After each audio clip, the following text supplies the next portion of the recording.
Iwan ko yan eh, ayoko niyan eh. Kasi nga nasa comfort zone ako eh. Pero sabi ko nga nung last na kwento ko last week, ganun talaga yung plano mo, hindi plano mo yung masusunod. Sunod talaga magpaplano. Dito ako nabasa yung todo. Noong time na yun, ang sabi lang sa akin, baka sakaling makita nyo rin po yung nakita ko. Nung panahon tinatanggihan ko, hindi, okay ako. Comfort zone ko yung 15-30, okay ako. Parang ganun. Okay ako. Noong pinakita nila sa akin, Ann, sige ganito, kaya mo bang mag-ipon ng 10,000? Ha? Ipon every month, walang alog. Pag sinabi walang alog, walang dalawa. Oo, walang bawas. Monthly. Kaya mo ba ito per month? Guys, noong una ma-pride ako, ayaw maisip ko.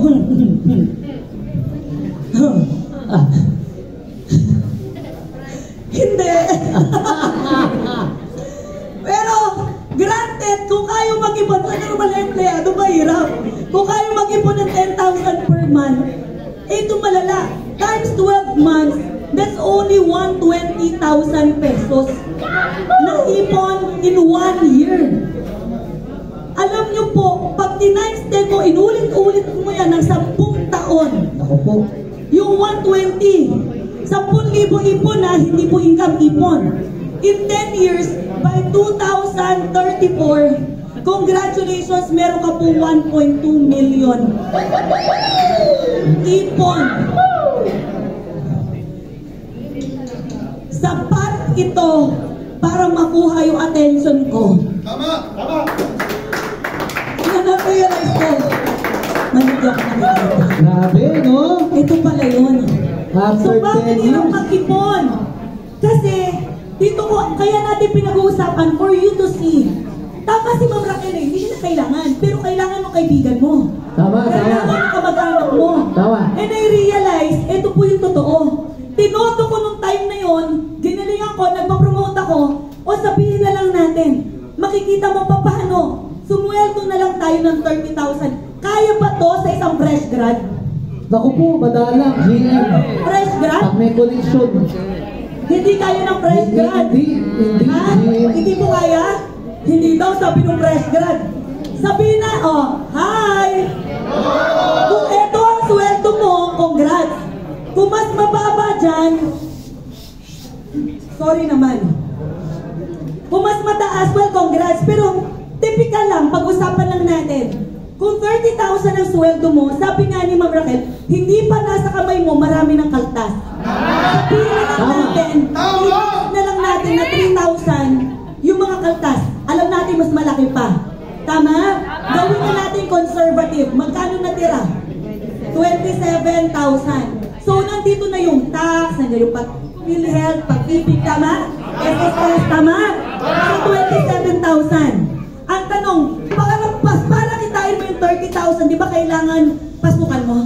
Yes, yes. Para pasukan mo, di ba kailangan kumain ka? Tama, kakain. So, kung kakain ka, Paano kaya? kasya ba 100 per day? Almusal, tanghalian, hapunan, merienda. Fasting every day. Pwede ang kulang mo sa pao. Pwede? Food? Pwede? Guys, 100 per day. Pagkasyahin mo. Times 30 days minus. Oh, focus po kayo dito. Magkano natira? Kailangan mo na pamasahe. Gusto mo alilakad ka araw-araw? Yung sapatos mo sa sobrang nipis, pag nagbato ka na ng piso, ulo to ulo. Kabaa mo na eh.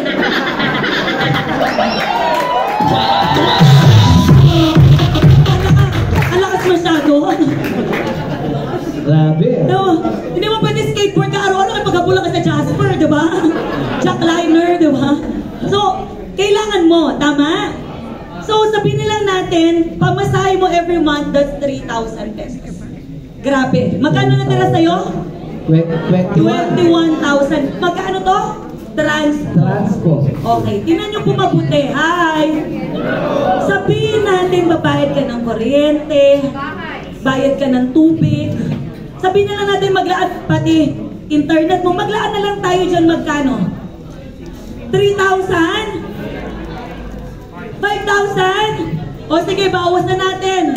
Sama mo na lahat dyan. Kuryente, tubig, internet. Magkano Bills. tira? 16. 16,000. Ibig sabihin, ito miscellaneous mo. Ibig sabihin, ang sweldo mo, hindi 30,000. Ang sweldo mo, 16,000. Ang tawag sa 30,000, KF. Kilig factor. Kinilig ka lang. Tama. Kinilig lang ako nung una. Diba? Tama naman eh. Kaya lang yung 16, Pakilig. quincenas at so magkano lang? 8,000 every 15 days. Tama po? Dito na, every 15. Etong tanong, yung 8,000, kasya kaya yan? Look at me. Sa part na to, hindi masarap ang buhay mo. 3,000 every month.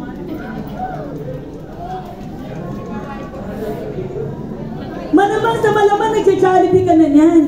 Nag-Starbucks ka, nagmi-milk tea ka pa niyan. May mga grab ka pa niyan. Tama po? Paano kung may date ka pa niyan? Naku po. Paano ka bangon mo? Tingin na lang. Kung babae ka, yung makeup mo. Tissue. Salon. Paano yung salon? Sa palengke. Tama? Hi! Sapat to para makita ko at maintindihan ko ba't ko sa kailangan i-workout. Tama. Imagine mo, nag-aral tayo 6 years elementary, 4 years high school, 4 years college. Minimum ilan? 14 years. 14 years.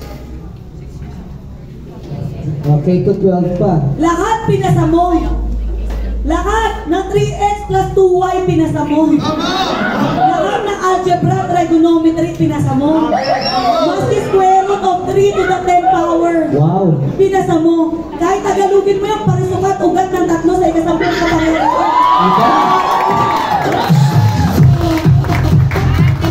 Pero pinasa natin. Tama. Tama mali.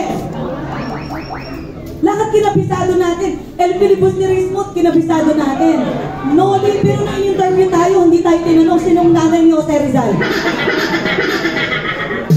Nung nag-grocery ka, hindi ka naman tinanong, square root of 5. Ano naman eh? Anong point ko? Hindi ko sinasabing huwag mo aral. Ang point ko, yung mga bagay na yung tinagaan natin. Tama, pinaghirapan natin. How much more dito, na pag ginawa mo yung business na to, napakasimple. Tama talaga eh. Sobra. Dropshipping, wholesaling, retailing. Ang daming aralin. Coach, yung tigas ko dati, nabasa dahil dito. Nung na-realize ko to, sabi ko talaga nung time na yun, Lord, tatrabahuin ko pa uli kahit bagyo papasukan ko. Kung tataas to ng 60,000 per month o 100,000 per month, sabi ko, baka bago ko ito makuha, nauna na akong kinuha.